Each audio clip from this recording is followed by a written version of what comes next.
এবার আমরা BSc nursing ভর্তি পরীক্ষা 2020-21 সালের বাংলা প্রশ্ন নিয়ে আলোচনা করব। আজকে আমাদের ক্লাসে থাকছে 2020-21 সালের বাংলা প্রশ্ন, প্রশ্নের সমাধান এবং প্রশ্ন সম্পর্কিত গুরুত্বপূর্ণ কতগুলো তথ্য। চলো আমরা শুরুতেই দেখে নিব 2020-21 সালের বাংলা প্রশ্নে কি কি আসছে। শুরুতেই দেখো আমাদের প্রশ্নে আসছে ধাতুর সঙ্গে কি যুক্ত হয়ে ক্রিয়া গঠিত হয়। ধাতুর সঙ্গে কি যুক্ত হয়ে ক্রিয়া গঠিত হয়? সঠিক উত্তর বিভক্তি। বিভক্তি কেন হলো? দেখো, ক্রিয়াপদের মূল অংশকে বলা হয় ধাতু। ক্রিয়াপদের মূল অংশকে আমরা বলছি ধাতু। ক্রিয়াপদকে বিশ্লেষণ করলে ধাতু বা ক্রিয়ামূল এবং ক্রিয়া বিভক্তি পাওয়া যায়। ক্রিয়াপদ থেকে ক্রিয়া বিভক্তি বাদ দিলে যা থাকে তাই ধাতু। যেমন করে, কর যোগ এ, ক্রিয়ার মূল বা ধাতু হলো কর এবং ক্রিয়া বিভক্তি হলো এ। আমি যদি সহজে বলি, আমাদের করে, করে একটি ক্রিয়া, করে একটি ক্রিয়া। এই ক্রিয়ার মধ্যে আমাদের ধাতু হলো কর, ধাতু হলো কর এবং করের সাথে আমরা এ, এটা হলো বিভক্তি। সুতরাং ধাতুর সঙ্গে এ বিভক্তি যুক্ত হয়ে ক্রিয়া গঠিত হয়েছে।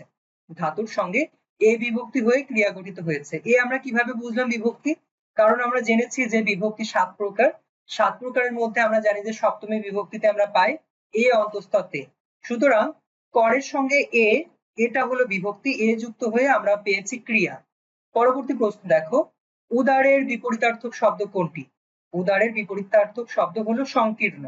কেন সংকীর্ণ? কারণ উদার, উদার শব্দের অর্থ আমরা বলি উদার মনের মানুষ। উদার মনের মানুষ মানে তার মন অনেক বড়। উদার শব্দের অর্থ মন অনেক বড় এবং সংকীর্ণ শব্দের অর্থ ছোট বা নিচ মন মানসিকতা। তাহলে উদারের সঠিক বিপরীতার্থক শব্দ নিচ বা সংকীর্ণ।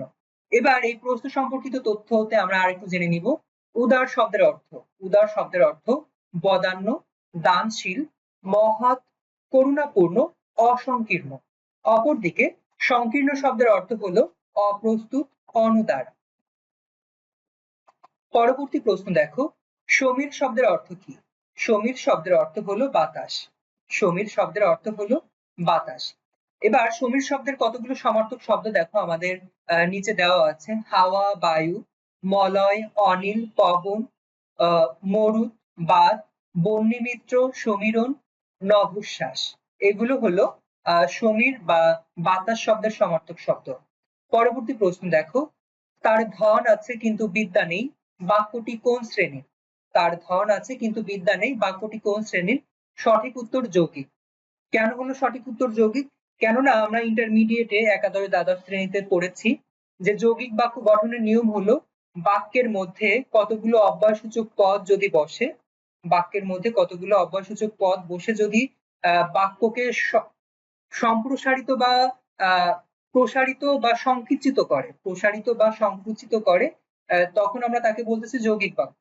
এবং বাক্যের মধ্যে কতগুলো অব্যয়সূচক পদ যেমন কিন্তু, এবং, কিন্তু, এবং, ও, অথচ, এইগুলো বসে। কিন্তু, এবং, ও, অথচ, এই ধরনের কতগুলো অব্যয়সূচক পদ আমরা বাক্যের মাঝে বসাই। আমাদের প্রশ্নে আছে তার ধন আছে কিন্তু বিদ্যা নেই। তার ধন আছে কিন্তু বিদ্যা নেই, বিদ্যা দ্বারা আমাদের বাক্যকে ছেদ করা হয়েছে। সুতরাং আমাদের সঠিক উত্তর গ, যৌগিক বাক্য। পরবর্তী প্রশ্ন দেখো, সমুদ্র হতে হিমাচল পর্যন্ত এক কথায় প্রকাশ কি হবে? সমুদ্র থেকে হিমাচল পর্যন্ত আসমুদ্র হিমাচল। সমুদ্র থেকে হিমাচল পর্যন্ত আসমুদ্র হিমাচল। এবার এটা আমরা সমাসেও করেছি, সমাসেও করেছি। কোন সমাসে করেছি? অব্যয়ীভাব সমাসে।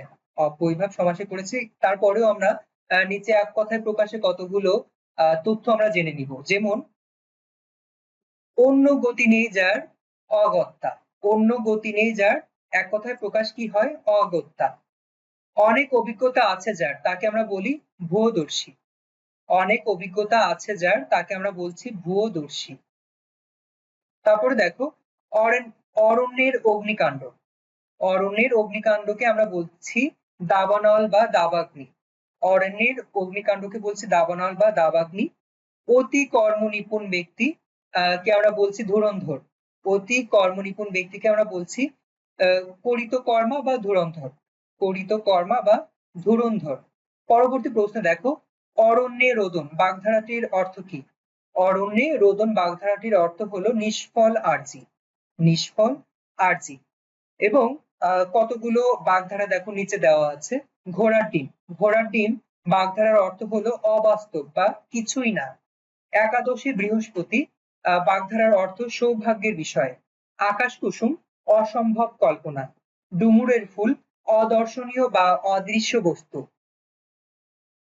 পরবর্তী প্রশ্ন দেখো, মহাশ্মশান কাব্য, মহাশ্মশান মহাকাব্যটি কার রচিত? মহাশ্মশান মহাকাব্যটি কায়কোবাদের রচিত। মহাশ্মশান মহাকাব্যটি কায়কোবাদের রচিত। বাংলা কাব্যধারায় কায়কোবাদ গীতিকবি হিসেবেই খ্যাত। পানিপথের তৃতীয় যুদ্ধ ও মারাঠা শক্তির পতনের কাহিনী নিয়ে তার রচিত মহাশ্মশান মহাকাব্যের জন্য তিনি সর্বাধিক পরিচিত। এছাড়াও কুসুম কানন, অমিয় ধারা, মহররম শরীফ, শ্মশান শস্য আর বিখ্যাত কাব্যগ্রন্থ। পরবর্তী প্রশ্ন দেখো, রূপসী বাংলার কবি হিসেবে খ্যাতিমান কে? আমরা সকলেই জানি রূপসী বাংলার কবি হিসেবে খ্যাতিমান জীবনানন্দ দাশ। জীবনানন্দ দাশ। আধুনিক বাংলা কাব্যের শ্রেষ্ঠ কবি জীবনানন্দ দাশের কাব্য বৈশিষ্ট্যকে রবীন্দ্রনাথ ঠাকুর চিত্ররূপময় এবং বুদ্ধদেব বসু জীবনানন্দ দাশকে নির্জনতম কবি হিসেবে আখ্যায়িত করেছেন। তার বিখ্যাত কাব্যগ্রন্থ ঝরা পালক, ধূসর পাণ্ডুলিপি, বনলতা সেন, মহাপৃথিবী, রূপসী বাংলা। পরবর্তী প্রশ্ন দেখো, ভিখারিকে ভিক্ষা দাও কোন কারকে কোন বিভক্তি? আমরা যখন কারকের ক্লাস করেছি তখন আমরা জেনেছি যে নিঃস্বার্থভাবে দান করাকে আমরা বলছি সম্প্রদান কারক। নিঃস্বার্থভাবে যদি কোনো কিছু দান করা হয় তাকে বলি সম্প্রদান কারক। ভিখারিকে আমরা ভিক্ষা দিই, আমরা স্বার্থ ছাড়াই ভিখারিকে ভিক্ষা দিচ্ছি। আমরা ভিখারিকে কোনো স্বার্থ হাসিলের জন্য ভিক্ষা দিই না। সুতরাং এখানে নিঃস্বার্থভাবে যেহেতু দান করছি, সুতরাং সঠিক উত্তর খ, সম্প্রদানের চতুর্থী। সম্প্রদানের চতুর্থী। এবার আমরা একটু নিচে দেখে আসব, যাকে সত্য ত্যাগ করে দান, অর্চনা, সাহায্য ইত্যাদি করা হয় তাকে সম্প্রদান কারক বলে। যেমন ভিখারিকে ভিক্ষা দাও, সৎ পাত্রে কন্যা দান করো, অন্ধজনে দেহ আলো।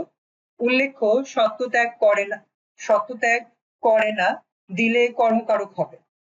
সত্যত্যাগ যদি না করে তাহলে কর্মকারক হবে। যেমন ধোপাকে কাপড় দাও, ধোপাকে কাপড় দাও।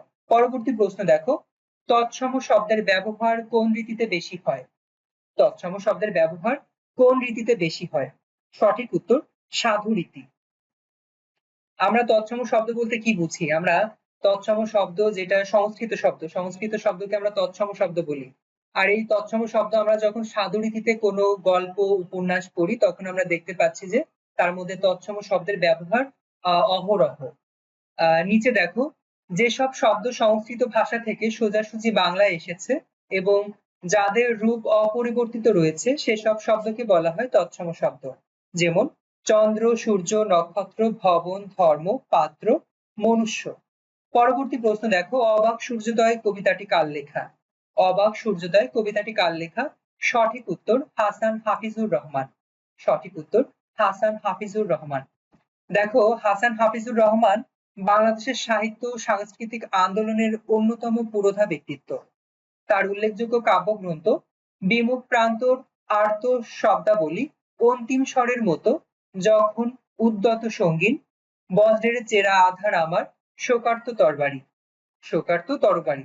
পরবর্তী প্রশ্ন দেখো, কোন বানানটি সঠিক? কোন বানানটি সঠিক? সঠিক উত্তর ষোড়শ। পেট কাটা মূর্ধন্য আমরা যেটাকে বলি মূর্ধন্য স যোগ ডয় বিন্দু র যোগ তালিবুস স, ষোড়শ। এবার বাকি বানানগুলো দেখো, আমাদের নিচে দেওয়া আছে সমীচীন। কতগুলো বানান আমাদের প্রায় ভর্তি পরীক্ষায় আসে, তার মধ্যে উল্লেখযোগ্য হলো সমীচীন, সরস্বতী, সরস্বতী, পানিনি, ন্যূনতম, ন্যূনতম, ঐকমত্য, ঐকমত্য, প্রজ্বলন, আকাঙ্ক্ষা, সমীরণ, সপরিবার, সার্থক। পরবর্তী প্রশ্ন দেখো, মৌলিক শব্দ কোনটি? মৌলিক শব্দ কোনটি? মৌলিক শব্দ হলো গোলাপ। মৌলিক শব্দ কাকে বলে আমরা গতদিন একটা বোর্ডেও করেছি, আমার হয়তোবা 21-22 না 22-23 শিক্ষা বোর্ডে আমরা করেছি, 22-23 সালে এসেছে। মৌলিক শব্দ এবং সাধিত শব্দ, মৌলিক শব্দের উদাহরণ নয় কোনটি? দেখেছো, আমরা মৌলিক শব্দের উদাহরণ নয় সেখানেও পড়েছি, এখানেও পড়ছি। আমাদের যে অতিরিক্ত যে ব্যাখ্যা দেওয়া থাকে সেই ব্যাখ্যা থেকে যদি আমরা একটু খেয়াল করি তাহলে আমাদের প্রতি বছর আমরা কমন পাচ্ছি, একই প্রশ্ন বারবার রিপিট হচ্ছে। দেখো আমাদের নিম্নে কতগুলো মৌলিক শব্দ দেওয়া আছে। যে শব্দ বিশ্লেষণ করা যায় না বা ভেঙে আলাদা করা যায় না সেগুলোকে আমরা বলছি মৌলিক শব্দ। সেগুলোকে বলছি মৌলিক শব্দ, যেমন গোলাপ, নাক, লাল, তিন। এগুলো তুমি ইচ্ছা করলে ভাঙতে পারো না, ইচ্ছা করলে ভাঙতে পারো না, যদিও বা ভাঙো এর আলাদা কোনো অর্থ পাবা না। গোলাপ কি ভাঙা যায়? গোলাপ ভাঙা যায় না। নাক, নাক কি ভাঙা যায়? নাক ভাঙা যায় না। একইভাবে লাল এবং তিন আমরা ভাঙতে পারি না। তারপরে দেখো পরবর্তী প্রশ্ন, বাংলা ভাষার প্রথম সংবাদপত্রের নাম কি? বাংলা ভাষার প্রথম সংবাদপত্রের নাম বেঙ্গল গেজেট। প্রথম সংবাদপত্রের নাম বেঙ্গল গেজেট। বাংলাদেশ তথা ভারতবর্ষের প্রথম মুদ্রিত সংবাদপত্র Bengal Gazette. James Augustus Hicky সম্পাদিত বেঙ্গল গেজেট 1780 খ্রিস্টাব্দে 29শে জানুয়ারি কলকাতা থেকে প্রকাশিত হয়। পরবর্তী প্রশ্ন দেখো, পার্থিব বিশেষণের বিশেষ্য রূপ কোনটি? পার্থিব বিশেষণের বিশেষ্য রূপ হলো পৃথিবী। পার্থিব এর বিশেষ্য রূপ হলো পৃথিবী। এবার আমরা অনেক সময় বিশেষ্য এবং বিশেষণ ভুলিয়ে ফেলি। বিশেষ্য কোনটি, বিশেষণ এবং বিশেষ্য কোনটি, এই জন্য দেখো আমাদের গুরুত্বপূর্ণ যে তথ্য, সেই গুরুত্বপূর্ণ তথ্যটা আলাদা করে দেওয়া আছে। অর্থ, এটি হলো বিশেষ্য। অর্থ বিশেষ্য, অর্থের বিশেষণ হলো আর্থিক। উপকার বিশেষ্য, উপকারের বিশেষণ হলো উপকৃত। ভয় বিশেষ্য, ভয়ের বিশেষণ হলো ভীত। ইচ্ছা বিশেষ্য, ইচ্ছার বিশেষণ হলো ঐচ্ছিক। আনন্দ বিশেষ্য, এর বিশেষণ হলো আনন্দিত। বিষাদ বিশেষ্য, এর বিশেষণ হলো বিষণ্ণ। পরবর্তী প্রশ্ন দেখো, যে উপকারীর উপকার করে এক কথায় তাকে কি বলে? যে উপকারীর উপকার করে এক কথায় তাকে বলছি আমরা কৃতজ্ঞ। যে উপকারীর অপকার করে এক কথায় তাকে আমরা বলছি কৃতজ্ঞ। এবার আরো কতগুলো এক কথায় প্রকাশ আমরা দেখে নিব। উপকারীর উপকার স্বীকার করে না এমন তাকে আমরা বলছি অকৃতজ্ঞ। উপকারীর উপকার স্বীকার করে না এমন তাকে বলছে অকৃতজ্ঞ।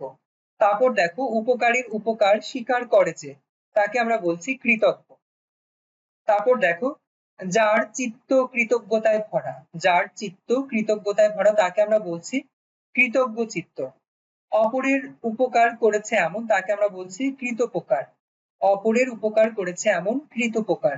পরবর্তী প্রশ্ন দেখো, মুক্তিযুদ্ধ বিষয়ক উপন্যাস কোনটি? মুক্তিযুদ্ধ বিষয়ক উপন্যাস হলো দেয়াল। মুক্তিযুদ্ধ বিষয়ক উপন্যাস দেওয়াল। আরো কতগুলো আমরা রচনা সম্পর্কে জেনে নিব, যেমন নিষিদ্ধ লোবান। নিষিদ্ধ লোবান একটি উপন্যাস যেটি লিখেছেন সৈয়দ শামসুল হক 1990 সালে। হাঙ্গর নদী গ্রেনেড, এটি সেলিনা হোসেনের লেখা একটি উপন্যাস যেটি রচনা করেন 1976 সালে। আগুনের পরশমণি হুমায়ুন আহমেদের লেখা একটি উপন্যাস যেটি রচনাকাল 1986 সাল। যেটি রচনাকাল 1986 সাল। পরবর্তী প্রশ্ন দেখো, তোমাকে পাওয়ার জন্য হে স্বাধীনতা কার রচনা? কার রচনা? এটা আমরা 19 এর বইতে পড়েছি, শামসুর রহমান। তোমাকে পাওয়ার জন্য হে স্বাধীনতা কবিতাটি লেখা শামসুর রহমানের। দেখো এখানে তথ্যতে দেওয়া আছে শামসুর রহমানের স্বাধীনতা তুমি এবং তোমাকে পাওয়ার জন্য হে স্বাধীনতা দুইটি বিখ্যাত কবিতা। তার উল্লেখযোগ্য কাব্যগ্রন্থ প্রথম গান, দ্বিতীয় মৃত্যুর আগে, রৌদ্র করটিতে, বিধ্বস্ত নীলিমা, নিরালোকে দিব্যরথ, নিজ বাসভূমে, বন্দি শিবির থেকে, ফিরিয়ে নাও ঘাতক কাটা।